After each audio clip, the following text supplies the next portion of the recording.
ज्ञान विचलन में आपका हार्दिक स्वागत अभिनंदन। आज हम पढ़ रहे हैं बसंत का बाग 3 जो कक्षा 8 के लिए और अध्याय नंबर है हमारा 7। क्या निराश हुआ जा। और इसके जो लेखक है वो है हजारी प्रसाद द्विवेदी। तो हजारी प्रसाद द्विवेदी इस पाठ के अंदर जो भारत में फैला हुआ भ्रष्टाचार है उसके बारे में बताया गया है कि आज मुझे ऐसा भी लगता है कहीं न कहीं ईमानदारी जरूर है। तो सबसे पहले हम लेखक परिचय करते हैं और उसके बाद में देखेंगे इसका पाठ क्या निराश हुआ जाए।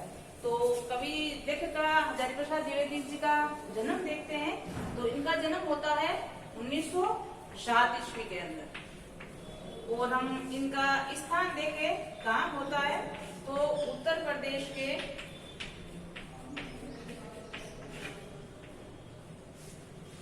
बलिया जिला छपरा गांव में होता है। छपरा गांव ये इनका जन्म स्थान है। और इनका जो जन्म है एक ब्राह्मण परिवार में होता है, इसलिए शुरू से इसको संस्कृत की शिक्षा दी जाती है।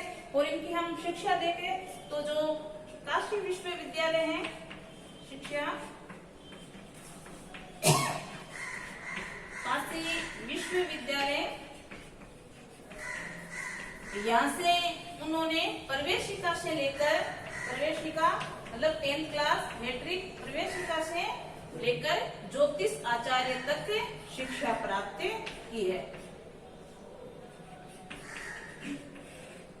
ठीक है, तो ये शिक्षा इन्होंने कहाँ से प्राप्त की है? काशी विश्वविद्यालय से।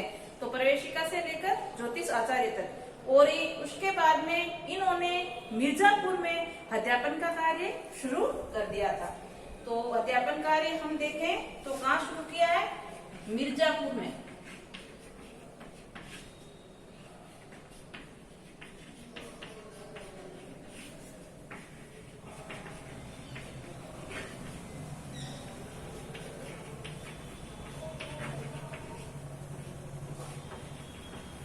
मिर्जापुर के अंदर ही इन्होंने पढ़ाने का कार्य शुरू कर दिया। और वहीं इनको एक आचार्य मिलते हैं जिसका नाम है दीक्षित मोहन, जिन्होंने इनकी जो दक्षता थी इनको परखा और इनको शांति निकेतन लेकर चले गए। तो शांति निकेतन में ये लगभग 20 वर्षों तक हिंदी विभाग पर इन्होंने कार्य किया है। और हिंदी विभाग में और भी कई स्थानों पर जैसे पंजाब, काशी, बनारस इन विद्यालयों पर भी इन्होंने हिंदी विभाग के अंदर कार्य किया है। और हम देखें आगे इनका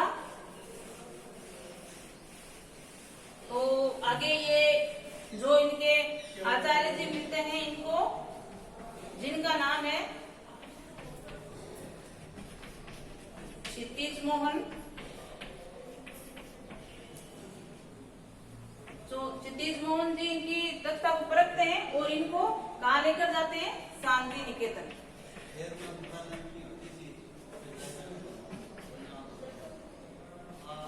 तो शांति निकेतन इनको लेकर जाते हैं और वहाँ शांति निकेतन के अंदर ये 20 वर्षों तक हिंदी विभाग पर इन्होंने कार्य किया। ठीक है, और इसके बाद में पंजाब, काशी, वाराणसी इन स्थानों पर भी इन्होंने हिंदी विभाग के अंदर कार्य किया है। और इसको 1949 ईस्वी के अंदर डॉक्टर ऑफ लिटरेचर की उपाधि भी मिली थी। तो ये भी इनको उपाधि मिली हुई है। और आगे हम इनका देखें और वर्णन तो इनको पुरस्कार में देखें हम तो पद्म भूषण मिला हुआ है, किंतु ये डिग्री प्राप्त हो गई। और एक सम्मान कौन सा मिला है? पद्म भूषण। ये भी इनको पुरस्कार के रूप में मिला हुआ है। और इनकी हम कुछ मुख्य रचनाओं के बारे में देखें तो ये इनकी मुख्य रचनाएं हैं। और इनकी रचनाओं के अंदर जो समाज में व्याप्त बुराइयां हैं उनके बारे में ज्यादातर बताया गया है। तो इनकी हम रचनाएं देखें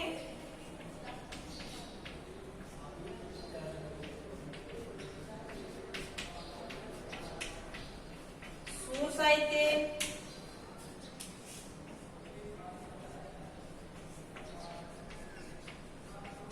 हिंदी साहित्य की भूमिका,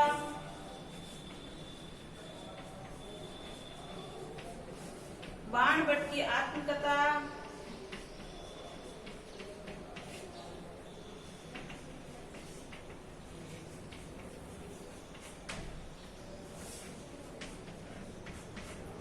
अशोक के फूल,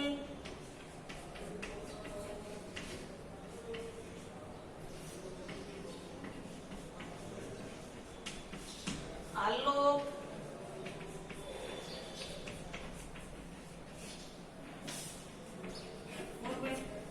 ये इनकी कुछ मुख्य रचनाएं हैं जो के द्वारा रचित है। और इनकी हम मृत्यु देखें तो निधन इनका 19 मई 1989 ईस्वी को होता है। ये इनकी निधन हो जाता है। तो ये था इनका संक्षेप में जीवन परिचय हजारी प्रसाद द्विवेदी जी का। और एक अब हम देखते हैं इनकी जो क्या निराश हुआ जाए हमारे सामने एक निबंध के रूप में, तो वो देखते हैं हम इसमें क्या बातें बताई गई है। तो इसमें जो देश में फैला हुआ भ्रष्टाचार है उसके बारे में सबसे पहले बताया गया है। तो लेखक है वो कहते हैं कि संपूर्ण देश में ऐसा नहीं है कि हम निराश हो जाएं, कहीं न कहीं तो ईमानदारी जरूर है। तो ईमानदारी संबंधित कुछ अपनी खुद की घटना घटित हुई वो भी बताते हैं और किस प्रकार की जो देश की स्थिति है उसके बारे में भी बताया गया। तो शुरू करते हैं। आज का हमारा अध्याय नंबर 7 है, क्या निराश हुआ जाए। मेरा मन कभी कभी बैठ जाता है, ये लेखक अपनी बात बता रहा है। कैसे बैठ जाता है? समाचार पत्रों में ठगी, डकैती, चोरी, तस्करी और भ्रष्टाचार के समाचार पढ़कर। जैसे मैं अखबार को खोलता हूँ तो उसके अंदर इस प्रकार के समाचार मुझे पढ़ने के लिए मिलते हैं, इसलिए मेरा मन बैठ जाता है, मतलब निराश हो जाता है। आरोप प्रत्यारोप का कुछ ऐसा वातावरण बनता है, लगता है कि देश में कोई ईमानदार आदमी नहीं रहा है। के जैसे समाचार पत्रों में समाचार पढ़ने के बाद एक दूसरे पर आरोप लगा प्रत्यारोप चल रहा है, ऐसी स्थिति को देखकर लेखक को ऐसा लगने लगा है या ऐसा मन में विचार आया है कि हो सकता है कोई ईमानदार बचा ही नहीं है। हर व्यक्ति संदेह की दृष्टि से देखा जा रहा है, जो जितने ऊंचे पद पर है उसमें उतने ही अधिक दोष दिखाए गए हैं। ये भी एक कारण बताया गया है कि आदमी जितने ऊंचे ऊपर पद पर है उसके अंदर उतने ही ज्यादा दोष नजर आ रहे हैं। एक बहुत बड़े आदमी ने मुझे एक बार कहा था कि इस समय सुखी वही है जो कुछ नहीं करता। ये तो कह रहे हैं कि एक बार मुझे एक बहुत बड़ा ज्ञानी आदमी मिला तो उसने एक बात बताई मेरे को कि सबसे बड़ा सुखी वही आदमी है, वही व्यक्ति है जो कुछ नहीं करता, कुछ कार्य नहीं करेगा तो ना उसके अंदर दोष मिलेंगे और ना उसकी बुराई होगी। जो कुछ भी करेगा उसे दोष खोजने लगेंगे, उसके सारे गुण भुला दिए जाएंगे और दोषों को बड़ा चढ़ाकर दिखाया जाएगा। यही परंपरा है, रीति है। जो कार्य करता है उसके अंदर अवश्य कुछ न कुछ दोष जरूर मिलते हैं, गलतियां हो जाती है, तो उसके गुणों को तो भुला दिया जाता है और दोषों को बड़ा चढ़ाकर बताया जाता है। दोष किसमें नहीं होते, यही कारण है कि हर आदमी दोषी अधिक दिख रहा है, गुणी कम या बिल्कुल भी नहीं। स्थिति अगर ऐसी है तो निश्चय ही चिंता का विषय है। लेखक कह रहे हैं कि इस प्रकार के समाचार पत्र में जो दैनिक हम समाचार पढ़ते हैं उसमें इस प्रकार के समाचार भ्रष्टाचार, चोरी, डकैती, आरोप प्रत्यारोप ऐसे समाचार पढ़ने के लिए मिल रहे हैं। इससे लगता है कि ईमानदारी नहीं रही है, तो ऐसा लगता है कि चिंता का विषय है। क्या यही भारतवर्ष है जिसका सपना तिलक और गांधी ने देखा था? कि क्या यही भारतवर्ष है जिसने तिलक और गांधी ने ऐसा बनने के लिए सपना देखा था कि हमारा भारतवर्ष कैसा होगा? लेकिन जो लेखक ने स्थिति बताई है उसे देखता है ऐसा लगता है तो गांधी जी और तिलक ने सपना देखा था वैसा भारत नहीं बन पाया है। रविन्द्रनाथ ठाकुर और मदन मोहन मालवीय का महान संस्कृति सभ्य भारतवर्ष किसी अतीत के गहर में डूब गया, गहर मतलब खड्डा के।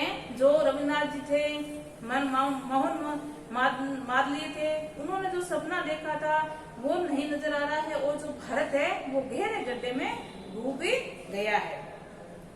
आर्य और द्रविड़, हिंदू मुसलमान, यूरोपीय और भारतीय आदर्शों को मिलन भूमि मानव महासमुद्र क्या सूख ही गया है? जो आर्य सभ्यता थी, संस्कृति थी, उसके आदर्श थे, मूल्य थे, वो सारे कहाँ चले गए? मेरा मन कहता है ऐसा नहीं हो सकता। लेकिन कह रहा है कि मेरा मन ये सब मानने के लिए तैयार नहीं है। ये सोचते हैं कि ऐसा कभी नहीं हो सकता, जो स्थिति अभी आपको बताई जा रही है। आगे, हमारे महान मनुष्यों के सपनों का भारत और रहेगा। जो भी स्थिति दिखाई जा रही है, ऐसा भारत नहीं मान सकते। हमारा जो ऋषि मुनियों ने देखा था वो भारत अलग ही था, वो अलग ही माना गया है।